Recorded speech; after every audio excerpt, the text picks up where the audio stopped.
You close the front door, lock it, and slide your keys into your pocket. You probably assume your dog just sighs, walks back to the sofa, and sleeps the day away. But it's not about them resting. Home cameras reveal a very different, much more anxious reality behind that door. Instead of settling into a deep sleep, your dog is trapped in a hidden cycle of distress. They might lie down for a moment, only to stand right back up. They pace the hallway, they sniff the crack beneath the door, and this isn't just a random burst of nervous energy, it is a precise, invisible loop of anticipation and disappointment, a loop that repeats roughly every 23 minutes for the entire 8 hours you are gone. But here is where it gets interesting. You might think dogs live purely in the present moment, completely blind to the clock. Researchers at the Swedish University of Agricultural Sciences in 2011 tested exactly this. They found that dogs show a significantly more intense greeting behavior when left alone for 2 hours compared to just 30 minutes. What this means is that your dog absolutely knows the difference between a quick trip to the grocery store and a long day at the office. Their bodies track the accumulating weight of your absence. Time, for them, is not an abstract concept. It is something they physically endure. So how exactly are they tracking those hours without looking at a clock? Researchers at Barnard College in 2016 investigated canine sensory perception. They found that dogs actually use an olfactory clock. What this means is that your dog can literally smell time passing. When you leave the house, the concentration of your unique scent hangs in the air. As the hours tick by, that scent slowly decays and settles toward the floor. Your dog measures how long you have been gone by, how weak your scent has become. They are reading the air to predict your return, and their perception of time doesn't stop with smell. They are also constantly measuring the physical changes in the house. The temperature of the room subtly shifts. The geometric shadows cast across the living room floor slowly stretch and rotate as the sun moves across the sky. The ambient noise outside naturally changes from morning traffic to afternoon silence. They do not understand the concept of an 8-hour workday. They only understand the agonizing crawl of these overlapping sensory changes. But this waiting isn't just boring, it is biologically exhausting. Researchers at Penn State University in 2005 measured the physiological stress responses of dogs left home alone.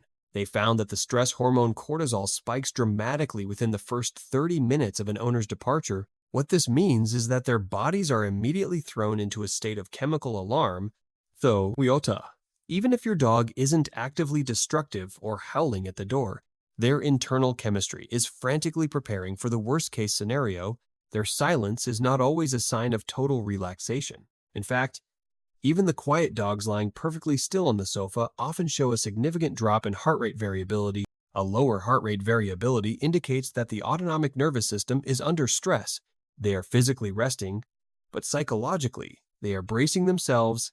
They are suppressing their natural vocalizations or destructive urges because they have been trained to behave. But underneath that good behavior, the engine of their anxiety is quietly redlining. They are silently absorbing the shock of separation without any outlet to release it. You would think the prolonged, quiet atmosphere of an empty house would eventually soothe them, but it's not about the silence being peaceful. It's about the silence being unnatural. That heavy emptiness repeatedly triggers their sympathetic nervous system, sparking that fight or flight response. The 23-minute cycle of pacing and resting is their way of trying to physically burn off an overwhelming wave of neurochemical tension that has absolutely nowhere to go. To understand why they react so intensely, we have to look to their ancestors. Researchers studying canine evolution in 2014 highlighted that domestic dogs still retain deeply embedded wolf-like survival instincts. In the wild, when a core pack member leaves the den and doesn't return promptly, it almost always signals danger, injury, or death. What this means is that your simple commute to work activates an ancient evolutionary alarm bell. Their distress is not a behavioral flaw. It is a biological feature designed to keep the family unit intact against prehistoric threats, but the bond goes even deeper than pack survival. Researchers studying dog cognition in 1998 used tests originally designed for human infants. They found that dogs view their owners as a literal secure base. What this means is that you are not just their provider of food or shelter, you are their primary metric for safety in the world. When you walk out that door, your dog loses their sole emotional anchor to the environment. The house doesn't feel like a safe haven anymore. It feels like an empty space where their protector is missing.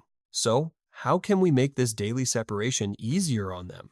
Researchers studying separation anxiety in 2008 emphasized the power of systematic desensitization. Your dog starts panicking long before you actually leave because they recognize your pre-departure cues. You put on your shoes, you grab your keys, and their cortisol spikes. You can break this association by performing these actions randomly without leaving. Jingle your keys and sit back down on the couch. Put your coat on to watch television. Slowly, these triggers lose their terrifying meaning. You can also hack their olfactory clock. Before you leave, try placing an unwashed t-shirt or a gym towel on their bed. Because their perception of time is directly tied to the concentration of your scent decaying in the air, a freshly worn piece of clothing acts like a time machine. It maintains a strong, comforting presence of your smell, effectively slowing down their distorted perception of how long you have been gone. Finally, we have to rethink how we come back home. It is incredibly tempting to match their frantic, joyful energy the second you walk through the door, but an overly emotional, high-pitched greeting accidentally validates their panic.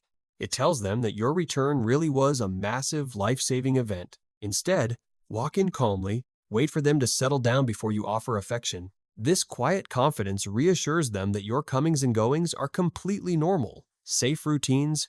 The next time you lock that front door and head to work, remember what is happening on the other side. They aren't just sleeping the day away, and they aren't trying to make you completely guilty. They are enduring a 23-minute cycle of sensory tracking, hormonal spikes, and evolutionary longing. Understanding the heavy emotional and neurological toll of their weight changes everything. It's not about pitying them. It's about seeing their frantic greeting for what it truly is, the profound relief of their secure base finally returning home. Be kind to them today.